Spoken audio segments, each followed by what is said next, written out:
What is up, everybody? It is Cody with Blood Money MMA Bets, and I am here with an early breakdown video for Shavkat Rakhmonov versus Geoff Neal. First off, I hope everybody had a good holiday, a good Christmas, good holidays in general. Stayed safe.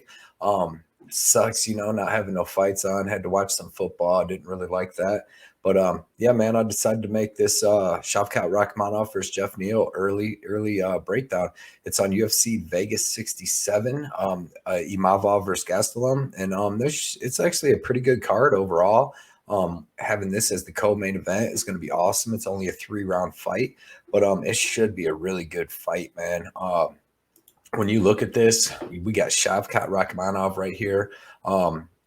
16-0, Geoff Neal 15-4. Geoff Neal, more UFC experience by far. Geoff Neal just turned 32 years old a couple months ago. Shavkat just turned 28 a couple months ago. So, I mean, these guys are both still in their prime. Shavkat, is coming into his more. But, man, this should be a really, really, really good fight. We're going to start off with Shavkat Rakhmonov, who, like I said, is 16-0. He's got 4 fights in the UFC. He came in, he was 12-0. He's 4-0 in all in his 4 UFC fights. He is also undefeated in his whole career, 16-0, and he's finished every single opponent that he's fought. You see here, he has some decent fights outside the UFC. He wasn't really fighting nobodies like a lot of guys that come in from that side of the world. Usually fight, have a built up record, but not him, man. He was fighting good people early on. Here's a guy that was 13-3. Got the rear naked choke. Jung Young Park fought him at one point. This is crazy. Jung Young Park was 3-3, and yes, this is the 185-pound Jung Young Park that fights in the UFC. He has some really good fights. He had one fight in outside the UFC where he was dropped 2 times, hurt really bad, man, and then came back and ended up getting the stoppage himself. But yeah, man, look at these guys that he fought in the M1, which is a Russian organization and is really, really good. M1 Challenge. That guy was 26-8. This guy 11-3, 10-4, 8-1. And like I said, he fought Jung Young Park when Jung Young Park was just 3-2. Since he came into the UFC, man, his first fight in the UFC, he fought Alex Oliveira. Got the first round guillotine choke. It was a pretty good fight. He showed power in his right hand in that fight. He executed a phenomenal guillotine to get the win. But prior to that, hitting the guillotine, getting the reversal, hitting the guillotine, he was actually held up against the cage for about 2.5 minutes, man. It was weird. He was just held up there. But Alex Oliveira always starts off fast. And he also took a big punch right off the bat. Like the first punch Oliveira landed was a big one. It actually kind of hurt his eye a little bit. You can see him kept pawing at his eye. So got the big win, but what he wasn't looking the greatest before that. It's not like he was looking bad or anything, but he was able to get Oliveira out of there in the first round. Looked good in the when he reversed the clinch, sunk in a tight guillotine. And looked really good, man. And then you see here his second win was Michel Prazeres. He got a second round rear naked choke, but that was a really, really good fight because Prazeres is a good wrestler, has really good BJJ. He's a high level black belt.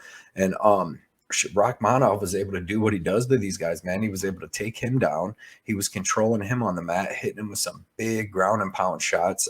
Stayed safe in all the jiu-jitsu spots. On the ground, standing up though, he did eat another big punch again off the bat. Wasn't enough to hurt him, but these two dudes are more jiu-jitsu guys, but they were landing big punches on him, and he was again held up against the cage for a couple minutes and controlled. But with Prazeres and Cowboy Oliveira, man, they were holding him up against the cage for dear life because once he got free, man, he threw beatings on these guys.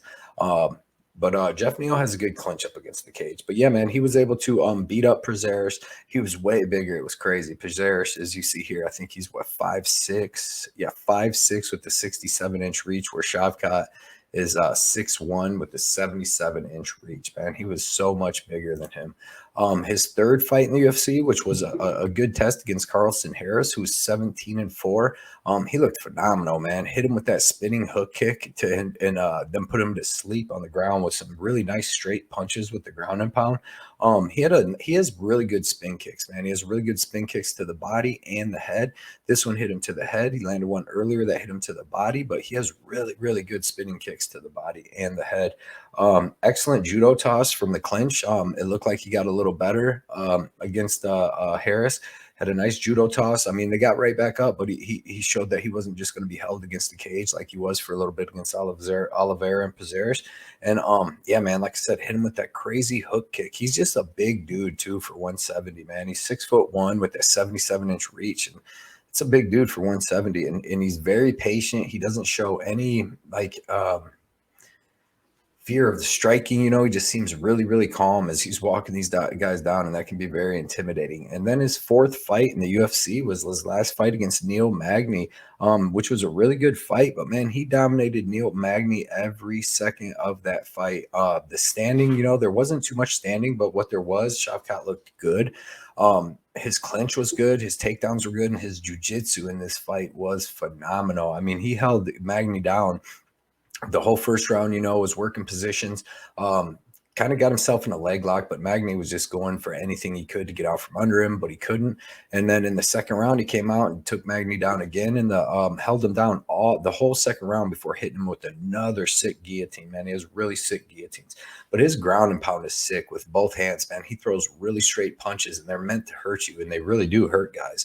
Like you see with Carlston Harris, but he was hurting Magny with them, forced Magny to give up a couple positions, give up his back. But man, the guillotine he sunk in right at the end of that round, of the second round on Neal Magny, was nice.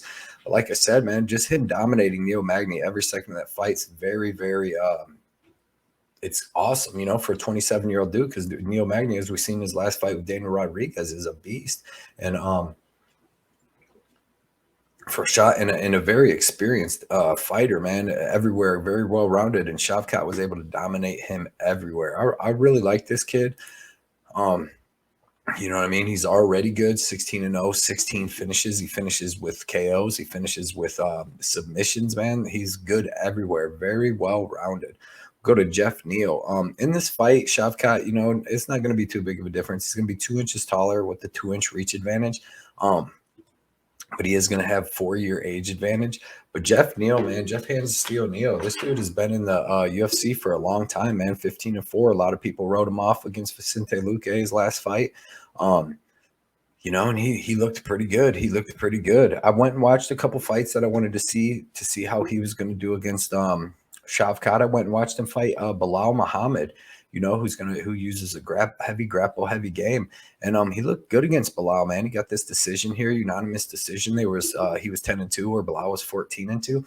And he did. He looked really good against him. And he was able to stop most of the takedowns through the whole fight, using explosion, using quick movement, using strong hips. But this was 4 years ago when they fought. But he had a super fast, explosive left hand, really good forward pressure. He threw a lot of really good head kicks back in the day too, and he was throwing a lot at Bilal, making him block with his arms. And like I said, he stopped almost all the takedowns for the most part. But this is 4 years ago. He has not looked like the same fighter that he used to, like back when he was beating up Geoff Neal and Mike Perry and Bilal Muhammad, Nico Price, Mike Perry back here in 2018 and 19. He had some type of really bad staph infection or blood infection, man. It messed him up, and he just didn't look the same really against Stephen Thompson. Looked pretty good against Neal Magny, just got outworked in that fight, and he still looked good against Magny. He had a really nice clinch against the cage, which kind of worried me in this fight. But he used his fast straight left, as he always does, to land some big shots. But he rushes into the pocket, and that's what was giving Magny the chances to clinch him up and work with his grappling, which ultimately gave Magny that win. But man, he looked good against Bilal Muhammad. All 3 rounds looked pretty good. But like I said, since he's come back, I feel like his cardio has fallen off. Against Thompson, against Magny, against Ponzinibbio, and Vicente Luque, all them fights he took off the second round. Like, he looks good in the first, he goes hard, but he takes off the second. I think it's so he can come out hard in the third. But go watch it. Even with Ponzinibbio, man, he took the second off. He comes out in the third, had a little more energy at the end of the third, and that's what stole him the fight. And then Vicente Luque, he beat up Vicente, rocked him in the second or the first. But he rocked him in the second too. But still, like, Vicente was getting some work in that second. Then he comes out hard in that third, puts a ton of work in. Just excellent, man. The Ponzinibbio fight was a year ago, and it brings up some questions because Ponzinibbio looked very slow, very hittable, got hurt really easy against Alex Morono, and these guys went life or death with Geoff Neal. Like I said, looked really good in the Vicente Luque fight. where he was able to land big shots. But Vicente Luque is only going to try to strike with him. You know, he's not going to try to mix it up. He's not going to try to grapple. And I feel like when you grapple with Geoff Neal, you wear him down. You take a lot of that explosion away. And I think that's what Shavkat, I know that's what Shavkat's going to do. I believe Shavkat does have the striking to stand with Neal, but it's going to be tough. I think he's going to be maybe at a little bit of a speed disadvantage. Geoff Neal is very dangerous in that first round, throws very heavy with that right hand, throws a very fast, hard head kick. So Shavkat's going to have to be on his P's and Q's. He can't be getting hit real early like he was against some of these other guys. But every fight he's shown improvement. You know, he's gotten a little better, getting better in a clinch, getting better just with his whole striking, with everything, and then looked very strong against Neal Magny. So what I'm thinking, man, I'm thinking that first round is going to be tough because it's going to be hard to just come out and grab Geoff Neal and take him down. He's very explosive, very athletic. So Shavkat's going to have to work his way into distance to be able to get the grappling going. And just stay safe. Hit him with some spinning kicks if you can, but stay safe when doing that. And use your striking to get in range. You know, he's going to have to work his way into the pocket, get some clinch up against the cage, stay safe in that first round. And that second, like I said, when Geoff Neal starts slowing down, that's when I believe Shavkat will be able to land his takedowns and really work that ground game. And the difference is where Geoff Neal's been able to come back in these third rounds and come back and get the win. I don't think he's going to be able here to here. I think that Shavkat puts such pressure on you on the ground, man, that he really wears you down. And another thing that I really like about Shavkat is his cardio looks phenomenal. Neal Magny usually out cardios guys, and Shavkat, you know, was doing his thing, out cardio, and him ended up getting that choke. So I think that he's got the cardio to hang with Neal. I think he's got the better wrestling, better grappling.